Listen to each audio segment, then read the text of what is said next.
It's the Puckbois Fantasy Hockey Podcast with James, Welcome, Puckbois. Derek, I'm looking forward to looking like Phil for the rest of my life. Spencer, He's an asshole, but goddamn, I would love to meet that guy. and Matt. All right, welcome to the Puckbois Podcast. This is the fifth Puckbois Podcast, and today we are going to be talking about our draft. We did our fantasy draft earlier this week, and the season is now underway. And first off, I would just like to thank Spencer's fiance, because you guys had to, cancel theater tickets? Yeah, we were going to go see The Joker tonight, and apparently it looks like a good movie. When you said theater, I thought like a play. No, the play's tomorrow. Oh. Yeah. So then we were supposed to see The Joker, and we had to cancel the tickets that we had already paid for. And I had this is a ridiculous rule, but you actually can't get a refund within the website. You actually have to go to the movie theater and get a refund. Interesting stuff. Well, it's not. Fuck you. It's just how we're starting this off. You asked me a question. I'm giving you an answer. Is the wedding still on? Are you okay? Are you okay? Tensions are high. Well, welcome, Yes. Puckbois. We had our draft a couple days before the season started, and I love Mika Zibanejad. What a guy. What a guy. Fuck you, Jim. Fuck you, Jim. I don't know. I've had some car issues, so fuck my car. But you know. Genuinely still feeling car sick. Yeah, from the yeah, fumes. it's- I feel High as a nauseous. kite. We drove to the studio, and it's just pumping some fucking coolant smell into it. So everyone felt a little high by then. By the time we got here, It's an hour drive. It's an hour drive. It's an hour of breathing in fumes. We're Well, feeling thank good. you guys for coming. But just to segue into some actual hockey talk here, Spencer, you were saying before we turned the mics on that you could already tell by looking at our rosters that one of these four teams isn't going to make the playoffs. So want to kick it off with that prediction? Who's it gonna be? I don't think that Jim's going to make the playoffs. Oh shit. Okay. Well, we'll get into that, but I think you're wrong. First off, but Jim, give us your 30-second elevator speech of why your team is going to win the playoffs. why? Yeah.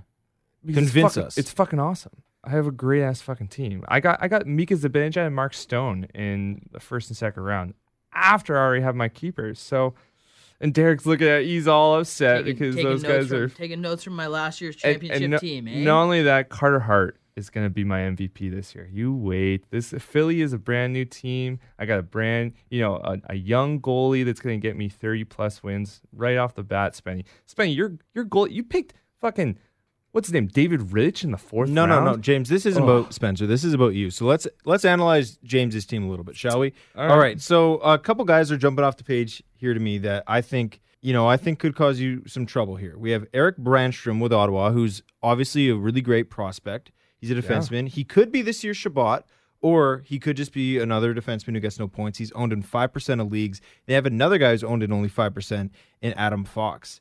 Yeah. So, they're only on your starting roster right now, but you have Klingberg and Doughty on the bench. So, I mean, they're not going to be starting over those guys ever. But you definitely have some reaches there, bud.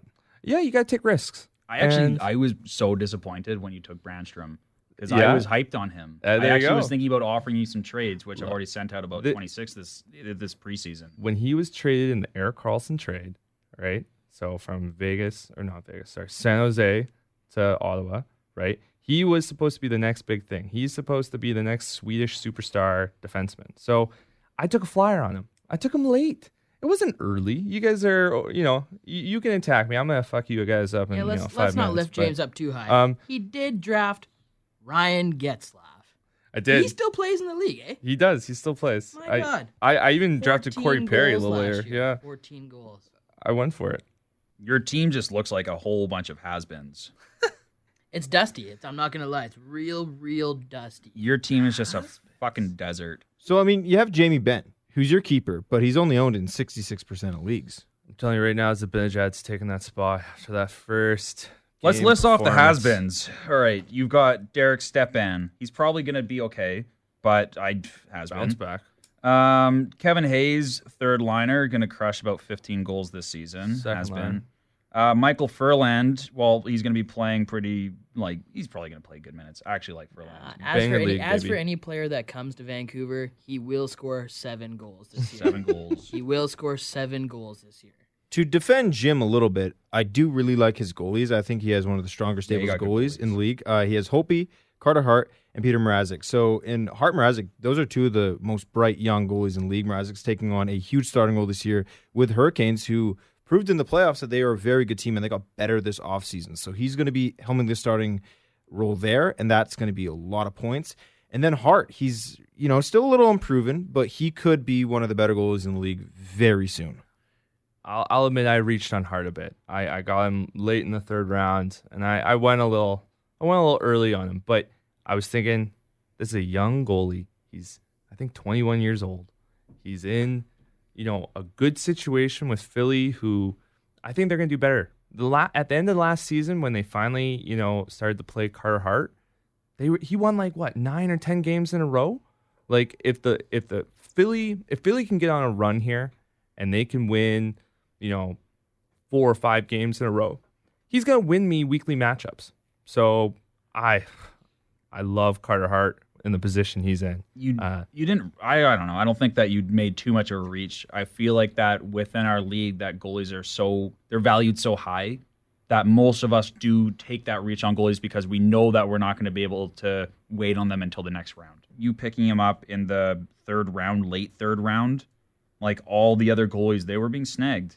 So I think that of all the drafts, that was a good one. Well, Derek, not all of us traded away all our picks. I think you picked in the 5th round as your first pick. So I actually had a 3rd rounder.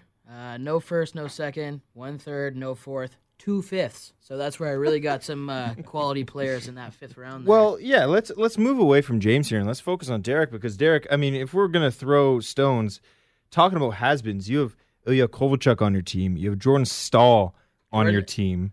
But one guy who's looking like a stud is Neil Pionk. Neil Pionk, my boy. He scored. He is an absolute monster. He's already got 3 points on the season, 2 games. Well, God, he's scoring. Right-hand shot. Dusty Buff is gone forever. Neil Pionk straight to the top, baby. But Derek, I mean, out of the 4 of us, I have to say I think you have the weakest team for one reason. Your goalies. Your goalies are shaky. It's a fucking... Your goalies are shakier than a newborn horse. I am You not have overly Corey excited. Schneider, Simon Varlamov, and Cam Talbot. The vaunted Cam Talbot. will they play? It's not ideal. Schneider started tonight. He's already day-to-day. Yeah. So, not the greatest start for my boys, but Semyon Varlamov. Let's hope the Islanders can win, 60 and What play about that Grace? dual, this year. What play the about dual Grace? goalie system. So one guy we haven't really talked about, but he went high in a lot of the drafts I was in this year, and there's a lot of buzz around him, and I'm going to pronounce his name wrong, is Roop Hintz. So what's the buzz with this guy? Rope. Roop is my boy. He is playing top 6 minutes. He's already scored. His goal was absolutely beautiful. What else can you say? His name is Roop. And Dallas has a pretty good team. He's getting top 6 minutes this year. He's going to be playing with some good players. He's playing on the power play as well. Yeah, so he's one guy I'm looking at your team. He's only owned in 23% of leagues right now. So if you're in a league where he's sitting on the waiver wire, take a look at him because he's a guy to keep an eye on. He, I think, is going to have a really good year this year. And, I think that was a really good pick by you. Another good pick that you had was super disappointing was you picking Mikhail Granlund. I can't understand that he's only 68% owned. He scored in game 1. Dude, he was a 90% guy when he was over in Minnesota. Gets traded for... Who did he get traded for again? Fiala? Fiala. And Fiala, no shit against Fiala, but it was a fucking bad trade. Granlund was a beast. Right in the Fenton days. The last good pick you had, Derek, was in the 14th round when you got Thomas Tatar. After that, it went downhill hard. You had Paul Stastny in the 15th round, which, I'm sorry, he's a has-been now. He's taking Cody Glass's spot back. Tavares isn't there anymore. Josh Bailey is insignificant. Jeff Carter, I'm sorry, he's not going to be scoring 40 goals anymore. He might get 20, maybe 15 this year. And then you pick Matt Niskanen and Cam Talbot. Doesn't sound good, Derek. That doesn't sound good. Niskanen did have 159 fantasy points last year, so that's the only one out of there that I will defend. The rest of them, gonna have to agree with you. Dusty picks. Don't like any of them. Thank God there's a free agent list. I'm gonna be probably swapping all those guys out in the next 3 weeks. And that's a good point because we're talking about our draft right now, but I have confidence that the four of us will all make the playoffs and do well because we pay attention to our leagues, we pay attention to our teams, and you don't win your league at the draft. No. You win it throughout the year with your trades, your waiver pickups. It's the guy who's usually the most diligent and takes risks who ends up winning every year. Where's one guy on your team too, and it's not James's car fumes that are making me want to throw up. It's the fact that I actually want him back on my fucking team. Is the fact that you have Cam Talbot and I have Rittich, and I need that duo.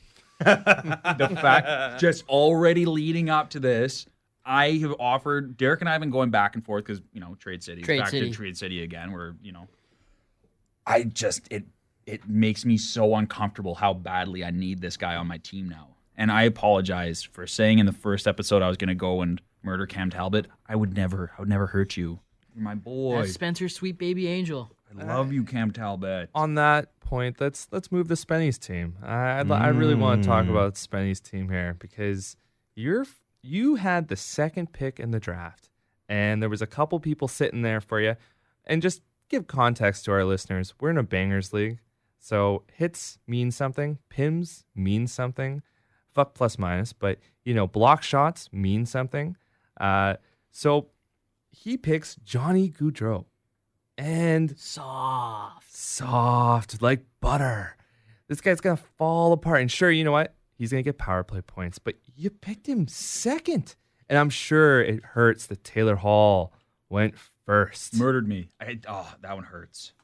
Yeah, I was so, what? Actually, it was right between Gaudreau and Tkachuk, and I felt like I had to go with Gaudreau. My heart and my gut. But I was so close to taking Tkachuk because he's probably going to be getting some good points and he's getting those hits. So they're going to be finishing off around the same sort of. You go ahead. Fucking go ahead. Go ahead. Just curious, how come you sent me a trade for Gaudreau less than 18 minutes after the draft? Trade City. Got it. Crazy. It's like I also got a trade with Gaudreau in it. Okay, I'm going to jump in protecting Gaudreau here because I think he's a small guy and I think he falls into that stigma that he's weak and he's injury prone. He played 82 games last year. There was 82 games that you can play in an NHL season. Year before he played 80.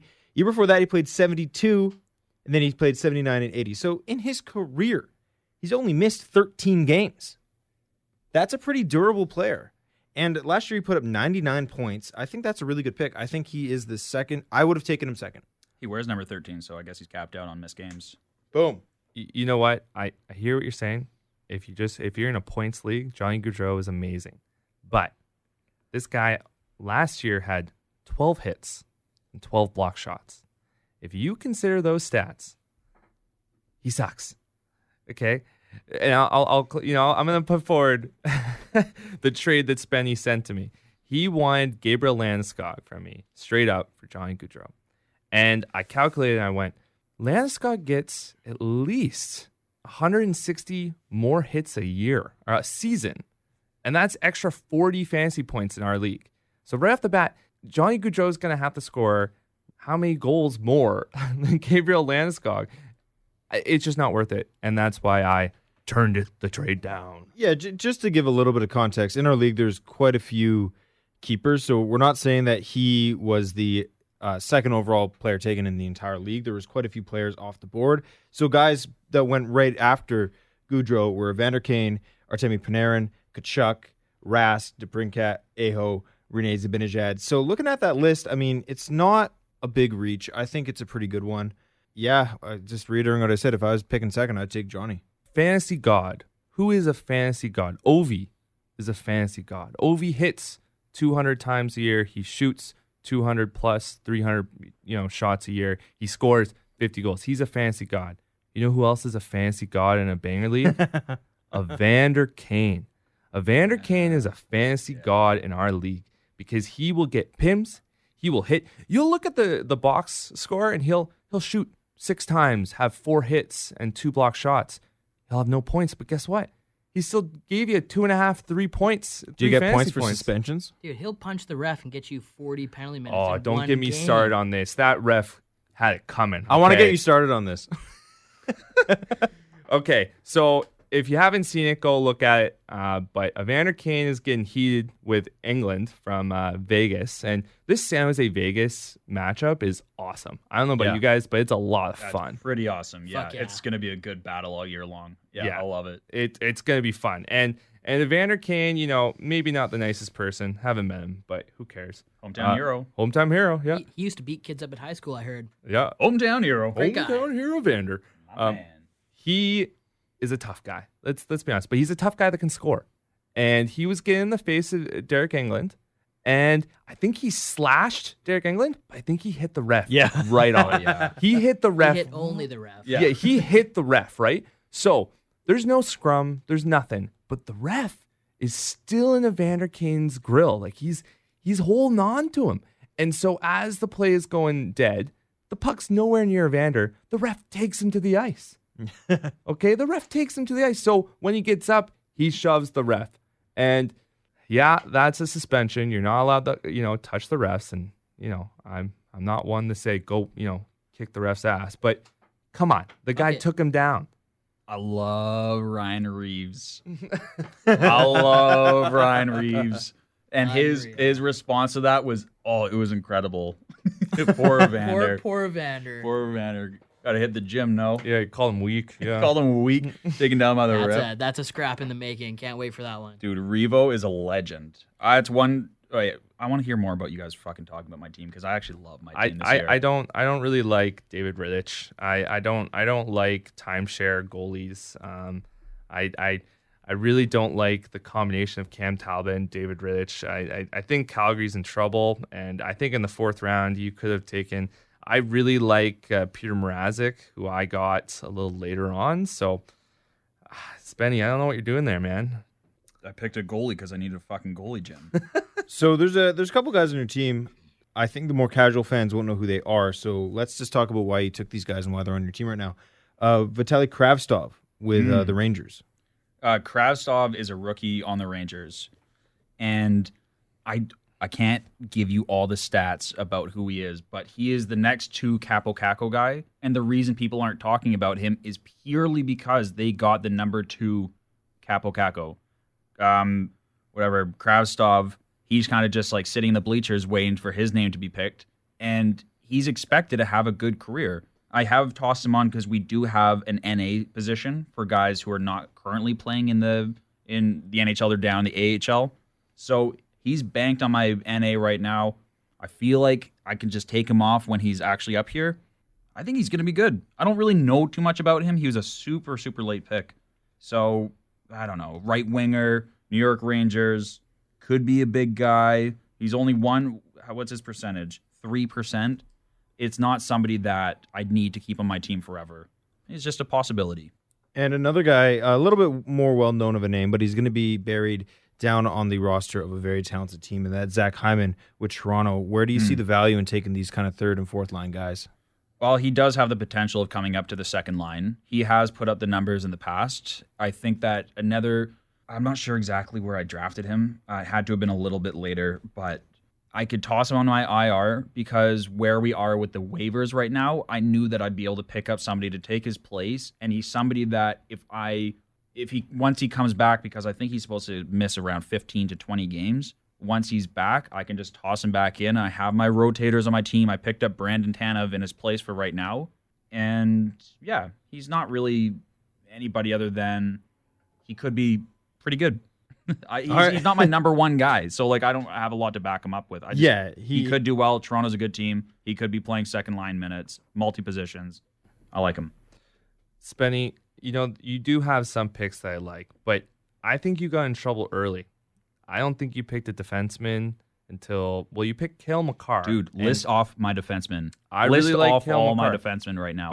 I really don't like Ryan Pulock. I think he's decent player, but I really don't think he's a stud on the Islanders. Colton Parayko is good, but he's not number one. They just brought in Justin Falk. He's moving down the depth chart right there. Cale Makar is great, but he's a rookie. There's some risk to that. Alexander Edler. I really like Edler. I think in a banger league, he's great, and that's a solid pick.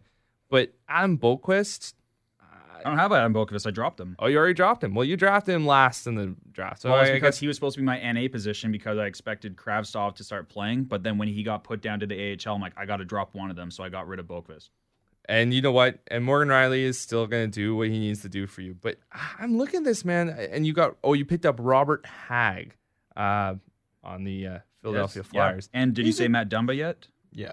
And Matt Dumba. Dude, yeah. I really like Spencer's defense. It's full of young guys. I mean, I thought Morgan Riley was a guy who was way undervalued in most drafts I saw this year. He had 71 points last year. He got 3 points tonight. Yeah, he's going to be the number one defenseman on probably the best offense in the league, maybe right behind Tampa. He's going to get a lot of points this year. And then Edler, he's just solid. He's consistent. He's going to give you good points. He's probably going to end up in the top 100 players in our league. And yeah, I like Ryan Pulock, and I think Makar, he's, I think he was getting a little bit overvalued. He was going ahead of guys who were for sure going to get the output that he might get. I made a reach on him for sure. Yeah, I saw him in a couple of my leagues. He went higher than guys like Gustafsson in Chicago, went higher than Carlson, went higher than guys who had over 60 points last year. And yeah, I think he went a little high on him, but you could look like a genius at the end. He's of the a year. risk, but he has a lot of upside. Tons. I'm just looking at some of the forwards that you could have drafted around those defensemen, and JT Miller is there. There's Nikita Gusev was there, Jaden Schwartz, Michael Ferland, Ryan Johansson, and Rope. Yeah, was but I there. got Braden Shen, Matt Duchene, Gansel, Arvidsson, Anderson, Johnson. I'm pretty satisfied, actually. I'm pretty hyped on my team this year. I think your team looks small. I really like Spencer's team. Well, we'll Yeah, move his to. defense aren't looking too bad. Matt Dumba that's a good pick. He is a good player. I'm not going to say Dumba Matt is gonna Dumba is. rip it up. Let's move on and let's turn the ovens to roast. And it's my turn. What do you guys think of my team? Max, Where do we start? Jesus. What the fuck happened? No, I'm kidding. You were pumping my tires. So Max had 3 first-round picks to give people context out Yep. there. So he got a lot of good players right at the front, but then it's still not looking too hot though. he didn't pick in the 2nd or 3rd round. I love your goalies, though. I do like your goalies. I'm very top heavy this year for sure. I lost a little bit of that 2nd, 3rd round. I had 1 pick in the 4th, no picks in the 2nd and 3rd, and then no picks in the 5th, 6th, and then to late 7th. So Oh my God, you picked Bobby Ryan? I did not pick Bobby Ryan. How dare you? But yeah, so my goalies this year, I have Jordan Binnington, Connor Hellebuck, and Henrik Lundqvist. This wasn't a good draft for me because I think before that Lundqvist pick, he was the 6th guy in my queue, 5 picks out. And then just 1, 2, 3, 4, 5, the guys I wanted went. Mm-hmm. And so I didn't want to take Lundqvist. I knew I needed a goalie. That was my 4th round pick, so I wouldn't have a pick for another long time, and I was worried about a goalie run, so I bid it. But I think looking back already, I already have regret on that pick. There was better goalies I could have taken, but that's the thing with the draft. The draft can come at you fast, and I wasn't fully prepared. Yeah, goalies are tough, and especially in our league where goalies are. If you have a starting goalie that starts every night, that's valuable, very valuable. So. I'll give you one thing, Max. You do have some starting goalies that, own the crease. How about that? Although Henrik Lundqvist in round 7.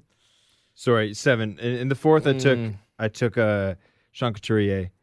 And then, in the 7th, I took Lundqvist. And right before him, Ranta, Barzal, Mantha, Braden Shen went off the board. Yandel was another guy I liked. My guys just were flying off the board there. And so I wasn't. The one thing I like about your team, though, is you have these deep sleepers. So you have guys like Jake DeBrusk, Konechny, Zuccarello, Jingle. He's back way earlier than I expected. Even Gusev, too. Gusev scored And today. Gusev, Sean Couturier, people overlook him. You've got some good deep sleepers. It's just that core. You need those core guys. That's what you're missing. My strategy is I go boomer bust in the draft because I don't like taking the safe old veterans. I like going for guys who could have a lot of potential, and I trust that later on I can make the trades. I can hit the waiver to kind of fill my lapses. But I also want to have fun. I want to have a team that's going to be entertaining. That's why I took the guys like Gusev.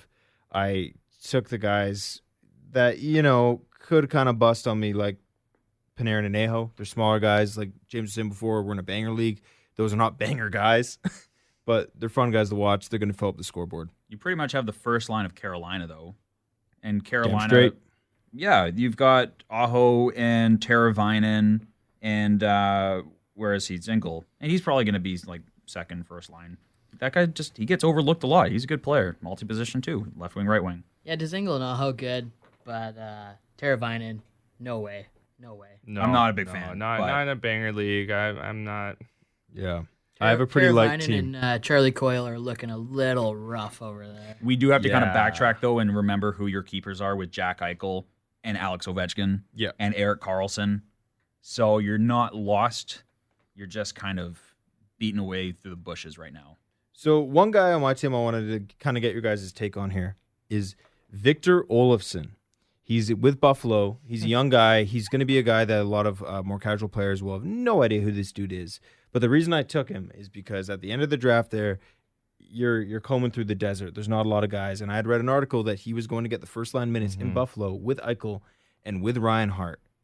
And, he might play 10 games and get sent down. He's a bit of an older rookie. He's 24. But I got him in the last round. I feel like I may have got the steal of the draft. You did well. I was gonna take him. Him being 24 helps as well. He's more together, right? At 24 years old compared to 19, you're a different person. Yeah, So, you're so right. that helps you there for sure. I was really hoping. I made a risk, and I took Corey Perry, knowing that he's injured. And I wanted to put Corey Perry on my IR spot and picked up Victor Olofsson. So you fucked me there. But Yeah. good pick. I don't think a lot of people drafted Olofsson, but like I said, I like to take those risks. And one guy on my team that I know people are high on, but I don't like, but he was there and I needed a defenseman, so I took him, is Clefbaum with Edmonton. He's been a guy for years. He's kind of been dubbed as the power play one guy in Edmonton. He's going to be, getting those points from Leon and from McDavid. But he's a guy on my team I took because I thought I needed him, but I've never really liked him. Yeah, I've picked him up here and there because the value is so low. So he's usually on the waiver wire. You can pick him up for a couple games here and there, especially if Edmonton has a back-to-back and you need him on the weekend. Trying to win your head-to-head matchup. I picked him up here and there, but he's boomer bust. Yeah, well, he's not usually on our IR list. He was on my team all of last year. Sat on the injury reserve for a good portion. But when he's healthy and that team's playing good hockey, which is extremely, extremely rare, he can be a big guy. He can be huge points. He scores goals. He's got a good shot. He's the quarterback there. Well, I think there's something called the McDavid effect. Exactly. And- Clefbaum gives him the puck. McDavid scores. Clefbaum breaks in the points. That's right. So he's going to get points no matter what just because of McDavid. It's the way it is. He could get 40 points this season. He got 28 points in 61 games last year. He actually had 12 goals a few years ago with a 38-point season and full 82 games played. Fuck yeah. So he's 26 years old. Technically, he's in his prime. So is this the year that Clefbaum explodes and that he becomes that number one or number two defense guy on Edmonton, the team that we're still waiting to be good? I love my boy McDavid and Draisaitl getting all my points. And there's no one there to really take his spot besides Darnell Nurse maybe. No. And Adam Larson just got Adam fucking Larson wrecked. is done. Yeah. Clefbaum is the number one guy. Evan Bouchard is the young guy, but he's not ready. He's not ready. yet. No. Not yet. He's got to learn to read. He will be good. What? He's got to learn to read. Yeah. He's got to learn to read. So we've talked ad nauseum about our own teams. So let's talk about fantasy as a whole and to wrap up this episode. Who do you guys think is going to be the number one fantasy player this year? Let's just use our league as an example. Ovechkin was number one last year. It's a banger league. He's the guy who picks up all the stats, pretty much every category. I think it's going to be Ovechkin again. He's just the ageless wonder. He never gets hurt, knock on wood. I think he has a real chance of taking out Gretzky's all-time goals record. He's the first guy in a long time who's even had a shot at it. And he's going to get 50 goals again. You know he's going to. So I think he's still number one until further notice, even though he's getting a little old. It's hard to say anything but Ovi. I mean, the guy's number one in our league, and that's a bangers league. So if you're in a different type of league, maybe Kucherov, maybe McDavid, maybe Taylor Hall has another, MVP season, but Ovi is number one. He's gonna win it. Although Mika Zibanejad might, have something to say about it. Hey, 4 points in his first game. Just saying. He's number one right now. He's ranked number one. Well, I'm going to have to be a little biased here and take my boy McKinnon because he is an absolute monster. His hands move faster than I can even see or speak. He's too good. He's too fucking good. Rantanen signed now. They're ready to go. He had 365 shots last year, 99 points. He's only going up. Wait, how fast can you see or speak? Yeah, this is concerning. I'm worried for your health. Can you imagine how fast that is? You shouldn't be driving if you can't see motion. I see fast, and he's going faster. Maybe that's the car fumes. Okay. Could be the car fumes. I'm going to be a little bit biased here too. And it might be a bit of a bold prediction, but I think that Ryan Pollock is going to be my guy. Oh. Will you guys just fucking take my trades? Number one. No. So I'm going to go with the goalie. I'm going to pick Vasilevsky. I think that Vasilevsky, and honestly, I didn't even realize, Jim, you said it the last episode. He had how many wins in how many games? 39 wins. In like 51 games? It was like That's 59, insane. Yeah, I'm going to go with Vasilevsky. And Max, I agree. Ovechkin, man. What a fucking stud. Like all you guys are such close friends of mine, and I just believe in you. Vasilevsky's my boy, though. Ovechkin eats 6 pounds of pasta before every game. He can't be stopped. I heard he crosses the sauce. He crosses the fucking sauce. No one does that. A Coke on the bench every game? At least one? At least 6? I don't know. Yeah, Russia. Hell yeah. Fuck yeah, Russia. All right, so we'll end it there. That is it for episode 5. Once again, if you listen to this whole thing, bless your heart. You did not have to do that. We did not expect it. And we'll see you next episode.